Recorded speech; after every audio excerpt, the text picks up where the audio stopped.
Hi, I'm Phyllis Levitt, and I'm back with the next message from Divine Source that I started to receive back in 1994. And the next principle that was taught to me was that everything is teacher. And this is a very different lens of looking through our lives and our relationships than everything is either right or wrong or good or bad. And while we need to have some sense of how we discriminate experience to navigate through life for sure, there's another layer of looking at experience that was shared with me. So, this is one of the ways that psychology and spirit come together in my understanding of the road we're taking through our human lives.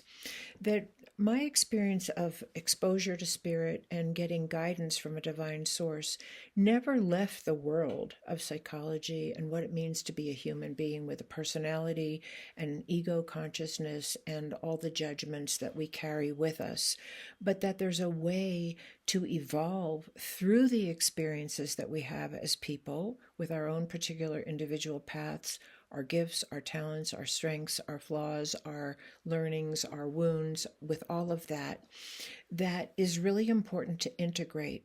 So, from the very beginning, when I began receiving messages from a divine source, they were talking about who I was in life, what my personality was manifesting, where I was stuck, and what was holding me back, not from becoming the quote unquote good person that I thought I was supposed to be, but from becoming the full manifestation of my soul's potential in the world.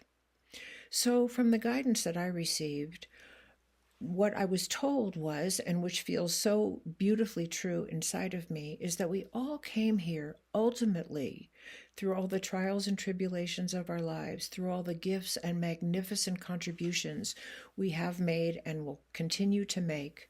The purpose on a soul level of being here in human form ultimately was to find our way home, and in that process, what we would become would be sources of divine love and wisdom manifesting through our personalities and our incarnate lives and relationships just the way they are. So we all came here to manifest divine love in some form because we're in form. We have personalities, we have strengths, we have weaknesses, we have things that call to us like science or psychology or art or parenting or working with animals or nature. We all have our own unique path through which we came here to manifest some form of divine love. And of course, if you have some experience of that within yourself, even a moment, or you can imagine it, that can be a guiding light. So, coming back to the principle of everything is teacher, that was a great departure for me from everything is either right or wrong, worthy of acceptance or rejection, or judgment. And I began to look at my life that way. I began to look at my relationships, particularly the difficult ones, and I've had many over the years, as you probably have. What's the meaning and purpose of those relationships rather than are those people just right or wrong and good and bad? And again, of course, we have to make some distinctions in order to keep us safe and surround ourselves with people that we feel are healthy and serve our well being and that we have a contribution to make to. But at the same time, none of us, I believe, can avoid that there are people in our lives, whether they're personally in our lives or in our communities or in our country or around the globe, who we don't necessarily feel akin to, and we might feel afraid of, we might feel judged by, or we might feel like we don't belong in their presence. So we all have this experience of both positive and negative experiences with other people. And what can we learn from them rather than just stay in judgment? And I think in the world today that we live in, where judgment is the foundation and the source of so much violence and so much hatred, that it really serves us to begin to see our relationships in terms of what they have to teach us personally. And if the goal is that ultimately I could manifest divine love in some form through my being, through my self expression, through the way I navigate life and relationship, what would that be? I have had some very, very difficult experiences with other people in my life and continue to.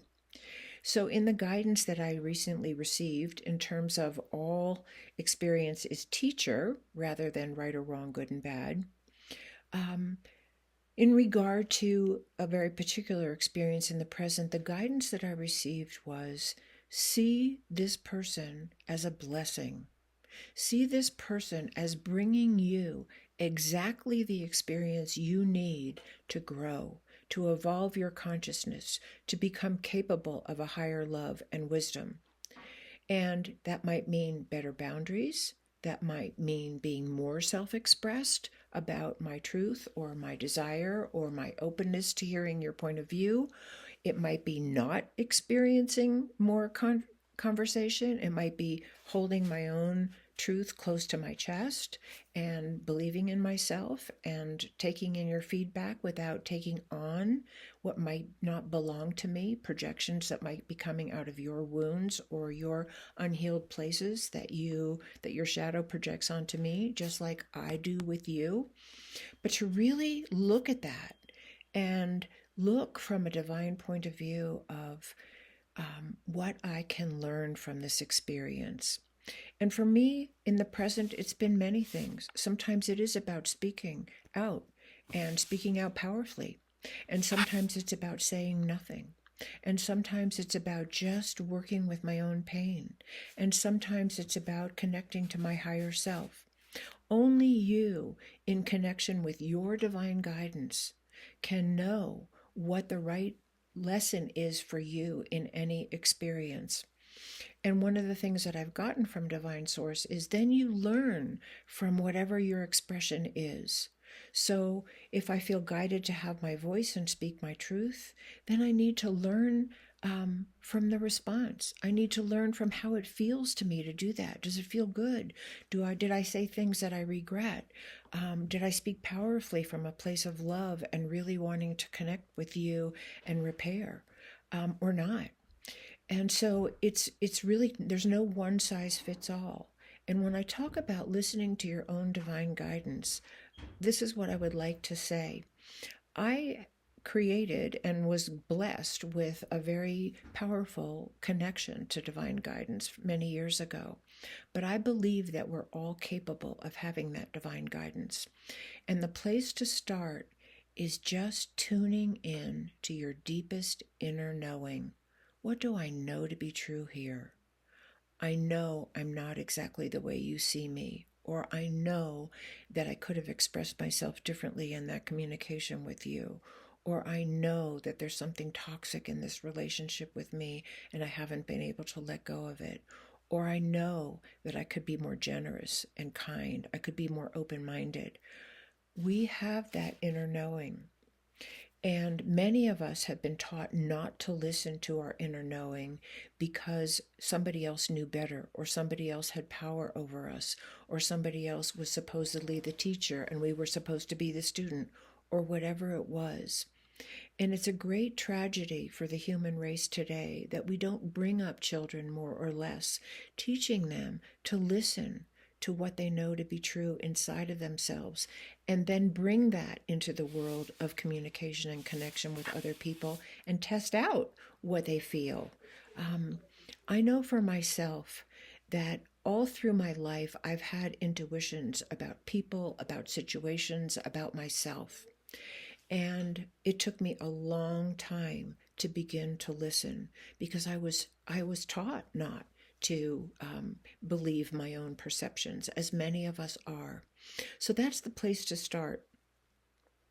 And that comes back to the intersection between psychology and spirituality, which I really want to emphasize because I think for many people, the whole idea of spirit and spirituality is separate from our lives as human beings, as personalities, as reactive creatures who have contributions and who have wounds. And from the very beginning of the guidance that I received, I was always brought back to who I was being, what I was experiencing from the point of view of my soul. Why did my soul take on this experience? What was there to transform in it?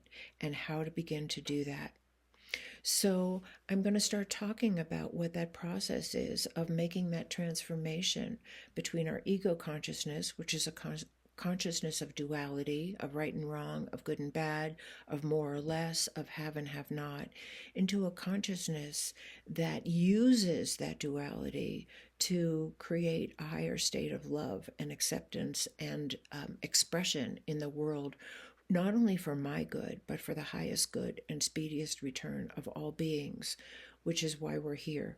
That is what I've been told by Divine Source. We all came here not only to be a source of divine love and wisdom through our being, but to contribute that to the highest good and speediest return of all beings in our imperfect ways and learn from how we do it. Thank you so much, and I appreciate you being here, and I look forward to talking with you again.